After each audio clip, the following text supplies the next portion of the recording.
สบายดีทุกคนสบายดีเด้อมื้อนี้สิเอาคลิปตนเองแล้วก็สิบรรยายเรานิทานไปพร้อมเนาะนิทานอันนี้ก็แม่นเรื่องของน้องคนหนึ่งเนาะที่ว่าเกิดมาในครอบครัวที่ว่าบ่มีว่าซั่นๆเนาะทุกข์จนเนาะ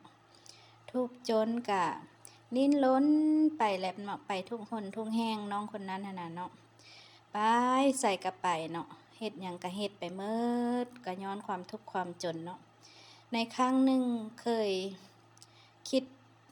เขาบอกว่าเขาเคยคิดว่าอยากไปหน้าเลยจนบ่อยากกลับฮอดบ้านเนาะจนบ่อยากกลับไปหาพ่อหาแม่จนบ่อยากกลับไปบ้านเนาะอยู่เมื่อก่อนหั้นเราอยู่บ้านหั้นเราก็แบบเป็นคนมีปมด้อยว่าซั่นๆเนาะเป็นคนมีปมด้อยแล้วก็แบบหมู่เพื่อนก็บ่ค่อยมีหั้นนะหมู่เพื่อนก็ค่อยแบบดูถูกดูหมิ่นจังซี้นะแบบเราเป็นคนจนเด้เนาะคนจนแล้วก็บัดนั้นเราก็ลิ้นรนหนีออกจากบ้านไปเฮ็ดเวียกอยู่ต่างบ้านต่างเมือง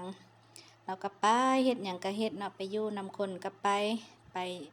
ร้องรำทำเพลงไปเฮ็ดเวียกอันใดก็ขอแต่ได้เงินไปหมดแต่ในใจเราก็บ่ได้ลืมพ่อบ่ได้ลืมแม่ได้บ่ได้ลืมแล้วก็คิดฮอดตลอดเนาะคิดฮอดตลอดก็รอไปเฮ็ดเวียกไปเนาะมีวันหนึ่งเราอยู่บ้านหั้นเราก็เคยมักกับผู้บ่าวคนหนึ่งว่าซั่นๆเนาะมักกับผู้บ่าวคนหนึ่งแต่ผู้บ่าวคนนั้นหั้นบ่มักเราดอกเพราะว่าเราเป็นคนยากจนเราเป็นคนยากจนแล้วก็แบบตัวเราหั่นนะว่าสิเอาเราจังซั่นจังซี่บัดสุดท้ายแล้วก็ตัวเราบ่เอาแล้วก็แบบลอกหั่นน่ะเราก็ไปหาผู้หญิงคนใหม่เนาะไปหาสาวคนใหม่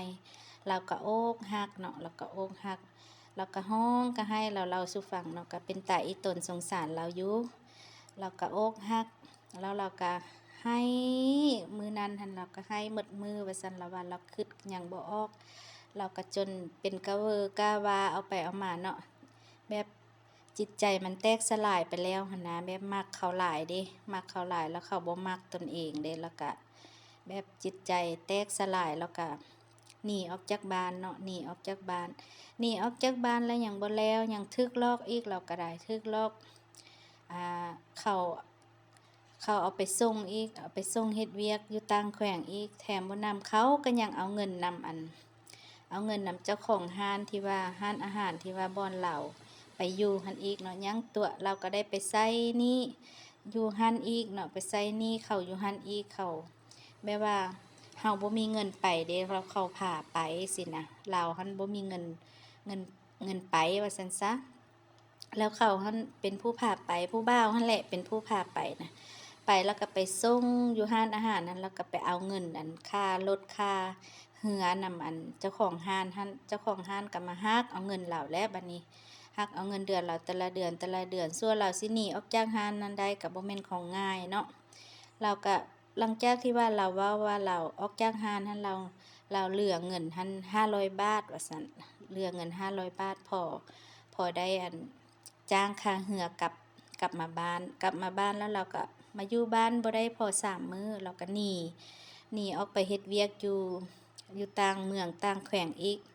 แล้วก็ไปเฮ็ดเวียกไปเทื่อนี้ไปดนได้ไปเทื่อนี้เนาะไปแล้วก็ไปโดนไปจนไปฮอดใส่กระไปแล้วเนาะไปเฮ็ดหมดทุกอย่างล้างถ้วยล้างจานเฮ็ดเวียกอันใดก็เฮ็ดหมดเนาะไปอยู่นำเพิ่นบัดนี้นะไปอยู่นำครอบครัวเขาเจ้าก็ดีเนาะพ่อแม่เขาเจ้าก็ดีแต่ว่าลูกหั้นบ่ดีปานใดลูกหั้นก็แบบ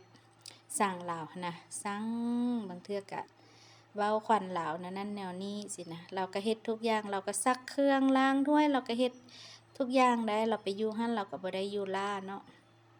ก็ลิ้นรนคนควายไปบังเอิญเนาะมีมื้อหนึ่ง